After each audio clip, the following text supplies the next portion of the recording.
ได้มาก่าวพระสูตรให้ฟังนะอยู่ในอปริหานิยธรรม7ประการที่พระผู้มีพระภาคเพิ่นได้ตัดไว้ให้แก่ภิกขุทั้งหลายคำว่าอปริหานิยธรรมนะก็หมายถึงธรรมเป็นที่ตั้งแห่งความเจริญ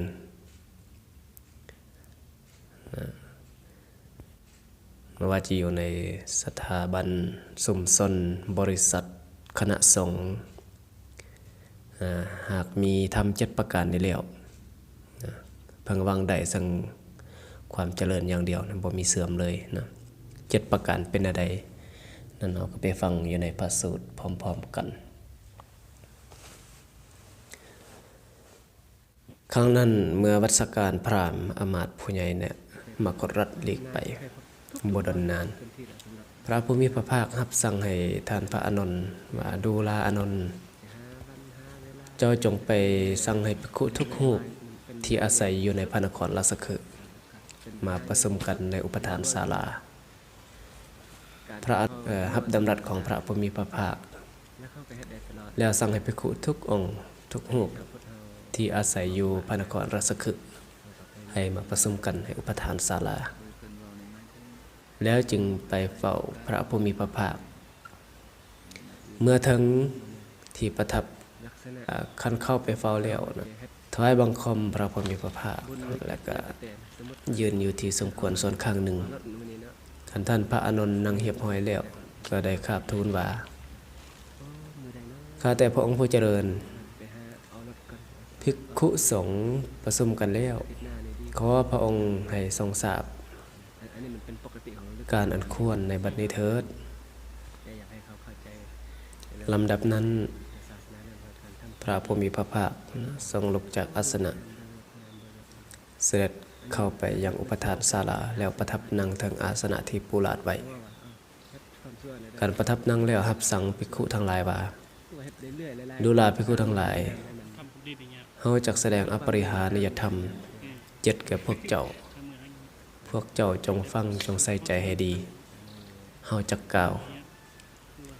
ภิกขุเหล่านั้นทูลรับดำรัสของพระผู้มีพระภาคแล้วพระผู้มีพระภาคก็ได้ตรัสว่าดูลาภิกขุทั้งหลายพวกภิกขุจักมันประชุมกันเนืองๆอยู่เพียงใดควรวางได้ซึ่งความเจริญอย่างเดียวบ่มีเสื่อมเพียงนั้นดูลาภิกขุทั้งหลายพวกภิกขุจักพร้อมเพียงกันประชุมจักพร้อมเพียงกันเลิกประชุมและจักพร้อมเพียงช่วยกันทำกิจที่สมควรจะทำควรกระทำอยู่เพียงใดควรวางได้ซึ่งความเจริญอย่างเดียวบ่มีเสื่อมเพียงนั้นดูลาภิกขุทั้งหลายพวกภิกขุจักบ่บัญญัติสิ่งที่บ่ได้บัญญัติจักบ่ทอนสิ่งที่บัญญัติไว้แล้วจักสมทานประพฤติอยู่ในสิกขาบททั้งหลายตามที่ได้บัญญัติไว้แล้วอยู่เพียงใดควรวางได้ซึ่งความเจริญอย่างเดียวบ่มีเสื่อมเพียงนั้นเราห้าเว้าเขาตลอดเราเขาจะดูลาภิกขุทั้งหลายเวลาเจองานภิกขุจักสักการะเคารพนับถือบูชาภิกขุผู้เป็นเทระผู้รัตตัญญูบวชดลนานเป็นสังฆบิดรเป็นสังฆปรินายกและจักเสื้อฟังถ้อยคำของท่านเหล่านั้นอยู่เพียงใดควรวางได้ซึ่งความเจริญอย่างเดียวบ่มีเสื่อมเพียงนั้นดูลาภิกขุทั้งหลายพวกภิกขุจักบ่รู้อำนาจแก่ตัณหาอันจะก่อให้เกิดพบใหม่ซึ่งบังเกิดขึ้นอยู่เพียงใดควรวางได้ซึ่งความเจริญอย่างเดียวบ่มีเสื่อมเพียงนั้นดูลาภิกขุทั้งหลายพวกภิกขุจักเข้าไปตั้งสติไว้ในภายในว่าแนวใดหนอเพื่อนพรหมจรรย์ผู้มีศีลเป็นที่หักที่ยังบ่ได้มาเพิ่งมาเถิดและที่มาแล้วเพิ่งอยู่เป็นผาสุขดังนี้อยู่เพียงใด ควรวางได้ซึ่งความเจริญอย่างเดียว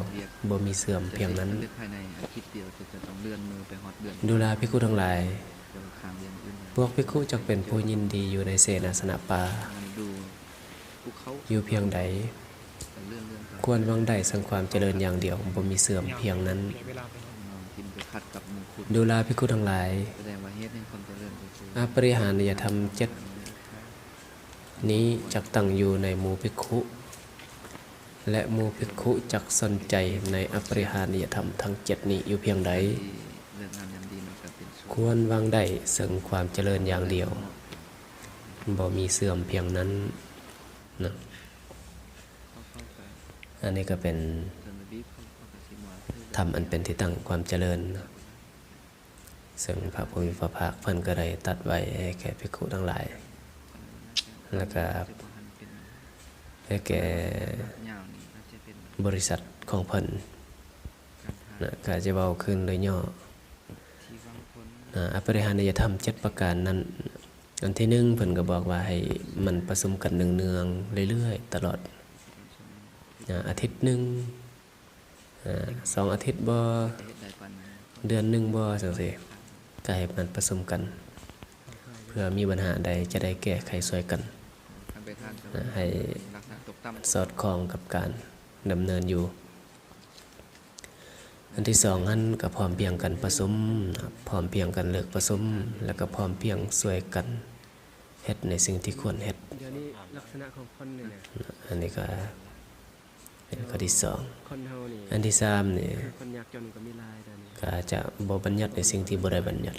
จะบ่ถอนในสิ่งที่บัญญัติไว้แล้วนะแล้วก็พร้อมเพรียงอย่างหน้ากันประพฤติปฏิบัติตามสิ่งที่ได้บัญญัติไว้แล้วนะ บางเทื่อก็ ให้มันมีความ มี